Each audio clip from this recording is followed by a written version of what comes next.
How to sharpen your mind. The number one thing you can do as an individual to sharpen your mind is not swallowing a magical pill, but to think for yourself. He who truly thinks for himself is like a monarch, in that he recognizes no one over him. His judgments, like the decisions of a monarch, arise directly from his own absolute power. He no more accepts authorities than a monarch does orders, and he acknowledges the validity of nothing he has not himself confirmed. Arthur Schopenhauer. Notice how whenever you have a question, you run and type it in a search engine, or ask credit for advice, or call your parents, your friends, your rabbi for insight. Stop doing that. While there is no shame in asking for help or consultation, there is no glory in always being dependent on others for answers. Your brain is a powerful monster that becomes more dangerous with each problem you feed it. Every time you run to an external source of information, you deprive your mind of fuel. Feed your mind questions. That is the essence of thinking. To think is to ask questions. To think intelligently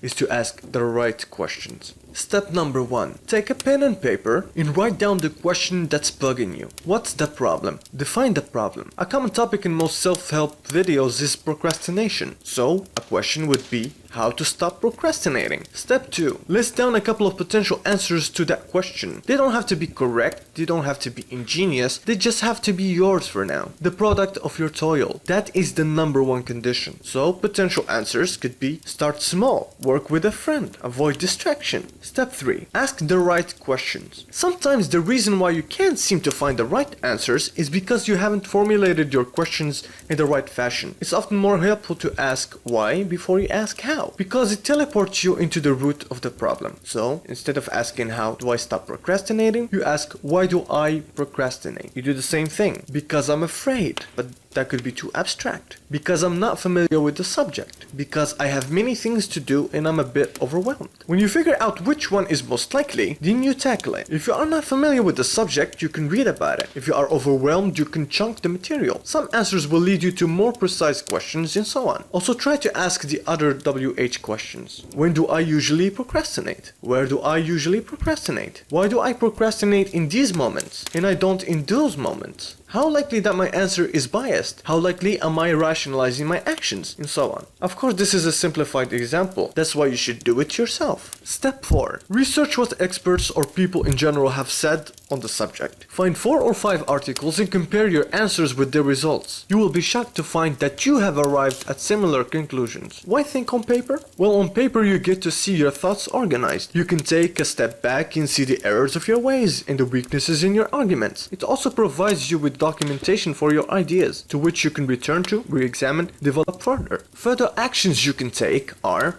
action number 1. Don't surrender your autonomy to experts. The knowledge gap between an expert and a normal human being can be rather overwhelming, especially in the field of medicine. Such knowledge imbalance is often referred to as information asymmetry. While most experts do know what they're talking about, this shouldn't intimidate you into giving up your power, the power of thought. An expert's counsel is an input to your decision making. Vikram Mansharamini, the author of the book Think for Yourself. Imagine the number of wars that have been fought and the number of people who have been killed simply because of a blind trust in authority figure or political leader. Ask yourself if an expert is helping or hindering your thinking. Ask yourself how you can approach a situation with the mind of a beginner. Action 2. Reading is not a substitute for thinking. Reading is thinking with someone else's head instead of one's own. Schopenhauer. Schopenhauer thinks that it's better when an individual thinks for himself, even if he arrives at the same conclusions of others. It's better because people don't forget what they understand. The individual knows what he thought about more intimately than people who have merely read about it in a book or heard about it from a counsel. Just like how a small, well-organized library is superior to a larger one that is in chaos. It's more valuable to have a small amount of information that you have thought about than an encyclopedic knowledge that you can't use to its full power. That's the difference between being a thinker and a scholar. So when to read? Just like a writer who reads when he hit the creative wall, he exposes himself to other worlds of thought, from which he takes, organizes, criticizes, and uses to massage his mind. Reading is helpful when your mind dries up. It happens to the best. Remember, What is external should add perspective without imposing its will.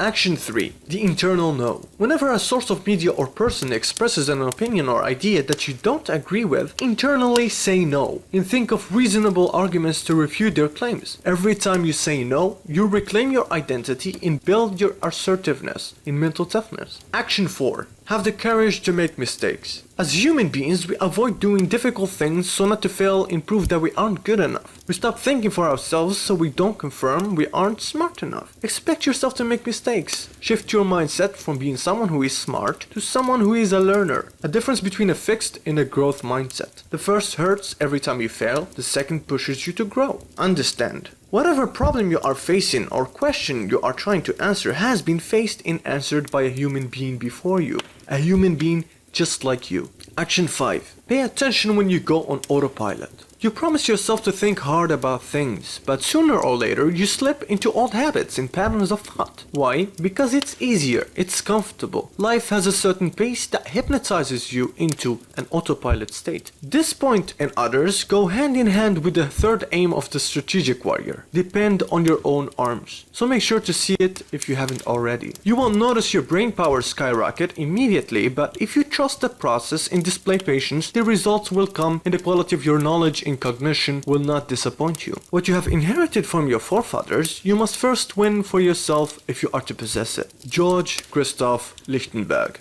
I'm not asking you to reinvent the wheel, but to simply use your head more. Think for yourself and choose if you want to hit the like button or not. To click or not to click, that is the question. See you guys in the next video.